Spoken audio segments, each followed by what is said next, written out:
E aí, pessoal, tudo bem? Vocês separaram que eu sumo, mas aí quando eu volto empolgado e saio falando sobre um monte de coisa ao mesmo tempo, né? Eu tava lendo os comentários de vocês no canal, e aí eu me deparei com o Eric, que me perguntou naquele vídeo sobre criptomoedas, na Black Friday e NFTs, essas coisas. Ele falou, num determinado ponto do vídeo lá, eu perguntaria para ele se ele não acha que criptomoeda é uma coisa, é uma lavagem, serve para lavagem de dinheiro. E é interessante que eu lembro que em algum outro vídeo, um de vocês também comentou exatamente a mesma coisa, outro de vocês, que não o Eric, né? E disse, eu gostaria de te escutar falando sobre as possibilidades de lavagem de dinheiro com Bitcoin. E aí eu fiquei, assim, por algum tempo tentando, depois de ver o comentário do Eric, eu fiquei por algum tempo tentando lembrar desse filme. Esse filme é velho. Na época, 97, 98, nessa época eu era meio cinéfilo, assim, eu assistia qualquer coisa nova que lançasse. Hoje em dia eu já não consigo mais, mas na época eu assistia qualquer filme.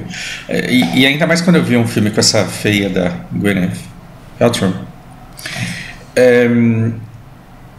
Vamos lá, vamos assistir. E eu vou dar spoilers aqui, tá? Que não tem como. Então, se você quiser ver o filme, pause aí e assista o vídeo e depois volte. Se você não quiser, acho que também não tem problema. Porque a essência desse filme, ela é basicamente sobre... um romancezinho quente e tudo mais, mas tem uma coisa muito interessante que pode te levar aí a várias reflexões. Como que... acontece esse filme, e aí me perdoem pela imprecisão das minhas memórias, afinal de contas eu estou contando uma história para vocês que eu assisti há mais de 20 anos, gente, faz tempo pra cacete, eu assisti isso daqui quando era lançamento. Um menino adotado, ele tá brincando sozinho na praia, quando de repente aparece o Robert De Niro, o ator, e ele é um fugitivo, ele foge de uma prisão e ele tá muito assustado e ele tá com muita fome. Tô falando das coisas que eu lembro, eu não tô nem lendo um negócio aqui. Ele tá com muita fome, ele tem umas correntes amarradas nele e ele pega o menino e taca o terror na cabeça dele. Ele fala, eu vou te matar, eu vou matar você, eu vou matar sua família, eu vou acabar com a sua raça, a menos que você faça exatamente o que eu tô mandando. E eu quero que você me traga comida, eu quero que você traga um alicate, eu quero que você traga isso e aquilo. Ele pediu uma lista de coisas que ele precisava. O alicate era para tirar os grilhões ali das pernas dele. Ele estava com a tornozeleira analógica. O menino, ele vai e traz uns sanduíches bem gostosos, traz o alicate, traz algumas coisas e traz um presente para eles. Eu me lembro muito bem dessa cena, ele traz uns presentes pro cara, e os presentes são uns desenhos, mas, o menino ele tem 5 anos, certo? Ele tava na praia lá com os 5 anos dele, vamos ver a idade, 10-year-old, 10 anos, não, é demais, eu queria que uma criança de 5 anos, tá, o menino ele tem 10 anos, e ele tem uns desenhos, mas muito infantis mesmo, uns desenhos assim de papel com tinta guache, umas pinturas abstratas, é uma arte muito infantil. Se você for em qualquer prezinho, der um papel para uma criança e der tinta para ela fazer, ela vai fazer uns bonequinhos de palitinho, ela vai fazer uns desenhos mais ou menos ali e vai fazer a arte dela. E ele deu de presente isso pro cara. O cara pegou esses desenhos e assim, ele estava muito feliz por estar comendo, ele estava muito feliz por ter cortado ali os grilhões. Ele olha os desenhos, ele meio que caga pro desenho, mas ele faz um afago na cabeça do menino e fala, essa merda aqui, tá bom. E aí ele vai embora. E aí começa o filme. Ele vira um pescador, depois ele vai seguindo com a vida dele normalmente, até que no meio do caminho ele recebe uma carta. Ele recebe uma carta e diz que tiveram contato com desenhos e se interessaram pela arte dele. E aí ele é convidado a estudar arte. Você começa a achar, pelo menos eu comecei a achar, que o filme ele se referia muito mais ao romance dos dois, dele com essa feia, dessa atriz Gwyneth, namorada do Homem de Ferro, não sei se vocês ficaram sabendo. E você fica torcendo pro casal dar certo. Você fala, nossa, cara, que sociedade arrombada que serve com essa menina. E você fica torcendo pro relacionamento deles dar certo. E você esquece, e você perde o interesse completamente sobre a arte que ele está estudando, porque o filme ele foca muito pouco nisso e ele foca muito mais no relacionamento e no romancezinho dos dois. Em dado momento, no meio desse romance, no meio desse turbilhão que ele está vivendo, ele recebe um convite para fazer uma exposição da arte dele. Então, olha como esse cara é sortudo. Ele fazia uns desenhos infantis. Alguém teve contato com esses desenhos infantis, ele foi convidado a estudar arte, ele estudou arte, ele fez algumas pinturas tentando manter a essência dele, fez essas pinturas, olharam para essas pinturas que ele tinha feito e o convidaram a fazer uma exposição de arte.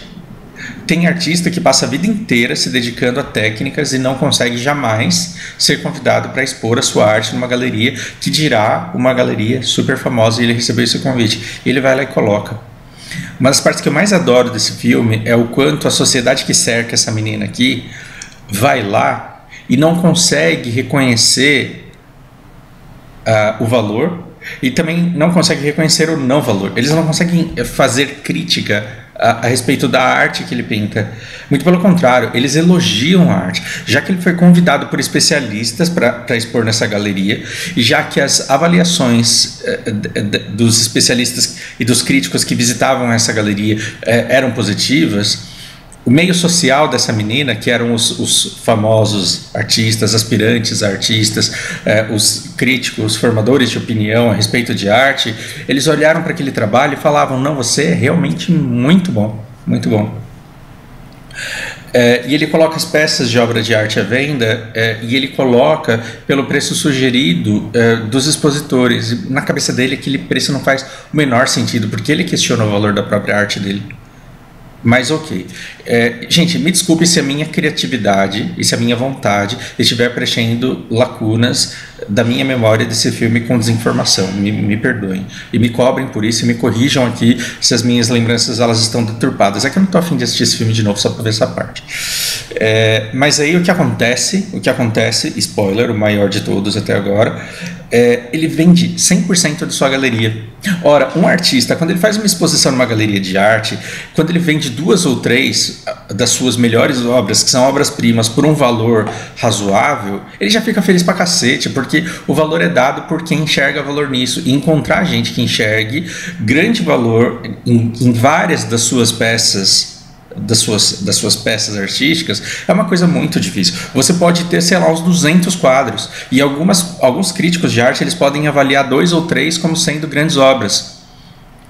E essas grandes obras elas vão ter preços diferentes, e você pode ter a sorte de vender 1 ou 2 dessas grandes obras por um grande preço, e das obras mais inferiores por preços muito menores do que aquele.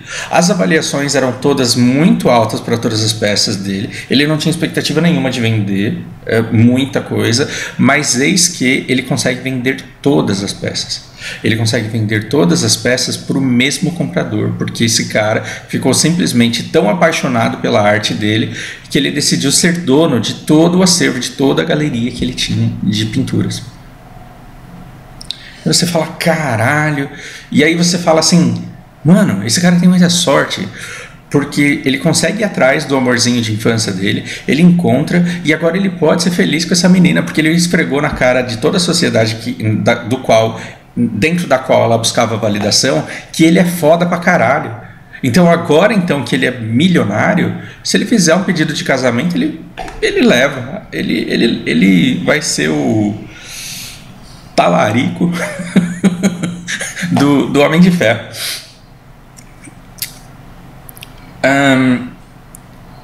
A cena final desse filme é mais chocante.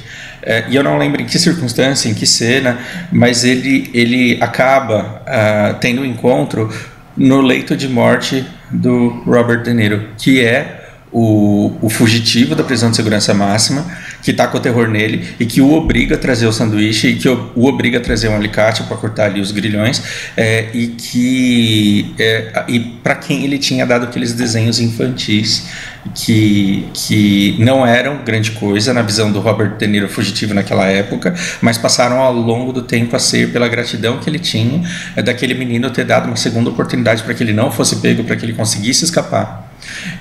E as palavras finais do ator, né, que o Robert De Niro faz, diz as seguintes palavras para ele. Essas palavras para mim na época foram bastante marcantes. Ele fala assim: eu fiz muita cagada na minha vida, eu fiz muita coisa errada na minha vida, mas eu fiz uma coisa certa. Todo o dinheiro que eu ganhei com o meu roubo eu dei para você. E essa fala, ela é muito marcante, porque você fala: caralho, eu tava acreditando que aquelas pinturas dele tinham um valor enorme. E na verdade, foi simplesmente um cara pegando todo o resultado de todos os assaltos e de todo o roubo que ele fez ao longo de toda a vida e transferindo para um cara que não precisaria ter medo de ser dono desse dinheiro. Estamos falando de lavagem de dinheiro. Se o fugitivo ele chegasse para o menino de 10 anos crescido e desse todo o dinheiro dele, como é que ele justificaria esse dinheiro para a Receita? Como é que ele compraria casas, carros, sendo um pescador fudido na vida? Não conseguiria. Mas o bandido, ele não simplesmente foi caridoso com ele, né, generoso com ele. Caridoso eu não diria, mas generoso com ele. Mas como ele foi extremamente inteligente no sentido de protegê-lo de uma maldição que ele mesmo deve ter sofrido ao longo de toda a vida. Porque o filme ele não fala isso. Mas a gente supõe quantos anos ele tinha quando ele foi convidado para essa escola de arte. Havia se passado pelo menos uns 10 anos ali. Então, o fugitivo dessa cadeia, ele viveu por pelo menos 10 anos, milionário, ele tinha muito dinheiro, mas ele teve que conviver com a dificuldade de não poder acumular bens. Por quê? Porque senão ele seria pego pela Receita. Ele não podia ter uma mansão no nome dele, logo ele não teve uma mansão.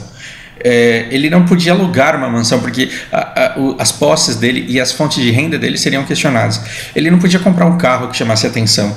Então, esse milionário que não pode ostentar, ele viveu a privação da vontade que talvez ele tivesse de ostentação, e ele teve que controlar a maneira como ele gastou a sua riqueza, porque ele não podia dar bandeira. Então não só ele queria passar todo o fruto de seu roubo para alguém a quem ele era muito grato, mas ele queria que esse menino não tivesse os problemas que ele mesmo havia sofrido. Sabe qual que é a parte interessante? A parte interessante é que se isso acontecesse nos dias de hoje, ele não precisaria pagar uma escola de arte para o menino, ele não precisaria estudar o tempo do curso de arte, ele não precisaria contratar uma galeria, ele não precisaria pagar pelas obras da maneira como essa coisa foi feita. Bastaria que ele procurasse, sei lá, Bitcoin Price Today,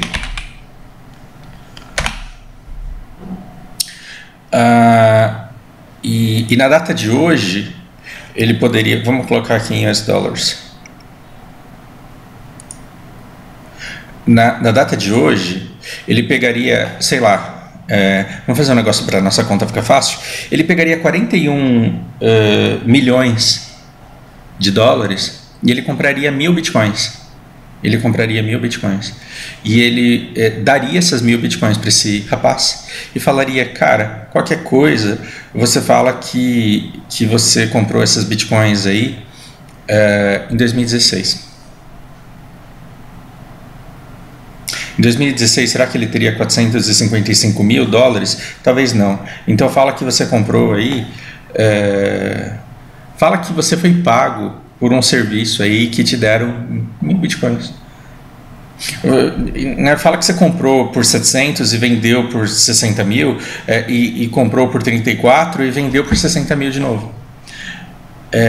Porque quem que vai provar que ele não fez isso, né? Quem que prova que ele não fez isso? Só que aqui a gente termina esse vídeo propondo essa reflexão para vocês, mas deixando duas coisas muito claras. Não é porque o Bitcoin ele te possibilita lavar dinheiro que ele foi criado único e exclusivamente para isso. Não é porque o Bitcoin ele pode lavar toneladas de dinheiro que ele foi necessariamente criado único e exclusivamente para isso. Ele pode ter sido criado pelas causas legítimas que o criaram, da maneira alegada, e ainda assim, por efeito colateral, ele servir para lavagem de dinheiro. Então, as coisas elas são completamente separadas.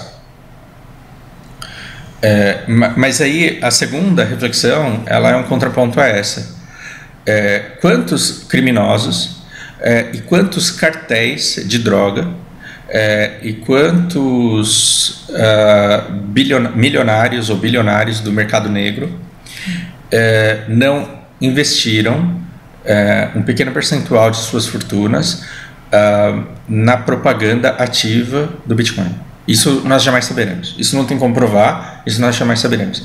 Mas então imagina assim, imagina que o Robert De Niro ele fosse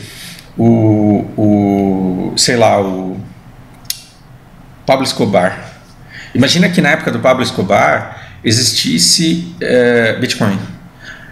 Então, será que o Pablo Escobar, ele não, se ele for falar, gente, invistam em Bitcoins, pelo amor de Deus, ele vai associar a imagem dele a Bitcoin e a Bitcoin vai ficar queimada. Mas se ele contrata marqueteiros, bons marqueteiros, para investirem seus esforços na popularização do Bitcoin, ele não conseguiria fazer isso? Talvez conseguiria. E aí ele poderia simplesmente pegar o seu dinheiro e transferir para alguém que ele quisesse muito, que vivesse bem com o dinheiro que ele conseguiu gerar ao longo da vida, e essa pessoa de repente poderia aparecer com 20 milhões de dólares, com 50 milhões de dólares. Essa pessoa poderia aparecer com milhões de reais e simplesmente dizer: comprei Bitcoin ali quando eu estava no comecinho. Quem é que vai provar que não? Quem é que vai provar que não? Porque se você quer usufruir da descentralização do Bitcoin, eu espero que você não esteja comprando na Binance. Bom, enfim, quero falar sobre isso também. O meu ponto já que a vantagem da Bitcoin é o anonimato e a descentralização, eu não acho que você queira comprar Bitcoin num lugar que consegue, enfim, que você usa os seus dados e que você deixa registros das suas movimentações.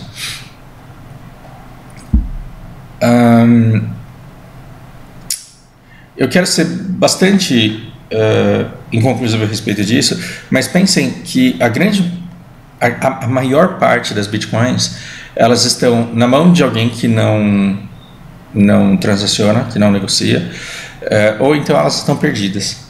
Né, tem lixões aí sendo revirados há décadas procurando HD que tem milhares de bitcoins. E o que gera tanto movimento e tanto dinheiro assim? O resultado da mineração. Então, olha que engraçado, você tem centros com uns negócios que parecem uns data centers, mas que na verdade eles estão o dia inteiro minerando Bitcoin ali, e é por isso que placa de vídeo tá caro pra cacete do jeito que tá. E eles gastam centenas de milhares de dólares para manter esses lugares funcionais para minerar Bitcoin, simplesmente porque a Bitcoin não para de valorizar. Então você compra 2.000, 5.000, 20.000 placas de vídeo, deixa computadores rodando a um custo exorbitante de energia elétrica, simplesmente porque toda vez que você transaciona alguma coisa, toda vez que você escreve lá no blockchain, porque você solucionou a charada, você ganha um FII. Esse FII está em Bitcoin, você vende no mercado e ele paga todas as suas despesas e ainda te sobra lucro. A minha pergunta é, se hoje só com movimentação de especulação você precisa de todo esse investimento por essa comissão, e quando bater os 21 milhões e não tiver mais essa comissão, e os negociadores eles precisavam fazer isso. O dia que o Nubank começar a cobrar taxa de TED, ele se esvazia. Porque quem foi para o Nubank foi porque TED é de graça, foi porque a manutenção da conta é de graça. No dia que o Nubank falar assim, agora é o seguinte, é 30 pau por mês para você ter a conta aqui e é 9,60 para você mandar um TED, todo mundo volta para o Itaú. Todo mundo volta para o banco onde estava, porque vão falar, vai tomar no cu, eu vim aqui iludido, agora que você é igual a todo mundo, eu vou voltar lá para o meu onde eu estava antes. E vai se foder você. Então, o dia que você tiver que transacionar em Bitcoin e pagar um FII enorme por isso, e esse FII ele tem que ser grande, porque ele tem que dar conta de grandes prédios cheios de placas, com computadores gigantescos minerando o dia todo. Aí eu te pergunto, se só com as transações de especuladores, vamos chamar aqui de investidores para eles não ficarem chateados, se só com a movimentação de, entre aspas, bolsa de Bitcoin, você já precisa de tantas centrais assim no mundo fazendo isso, imagina se todas as pessoas do planeta decidirem todos os dias comprarem pão em Bitcoin. Quanto tempo vai levar entre o momento em que você pega o pão e consegue pagar a sua conta e o padeiro libera você para ir para sua casa porque ele teve a confirmação de que ele recebeu o dinheiro? Aí você fala, Fausto, para de ser otário, não vai ser no blockchain essa transação, aí vai ser num server mais factível, mais utilizável. Bom, aí você abriu mão daquilo que você mais valoriza na Bitcoin, que é a descentralização e a segurança que ele te oferece. Ou seja, a moeda, a criptomoeda, que talvez um dia a gente use, ela ainda não foi inventada. O que a gente tem é um projeto de uma moeda que dá certo em pequena escala, mas que daria completamente errado se todo mundo decidisse usá-la. Então, assim, dá para todo mundo viver pagando tudo em Bitcoin hoje? Não. Com essa tecnologia de hoje, não. Talvez um dia com uma outra criptomoeda ser inventada, ou com o poder computacional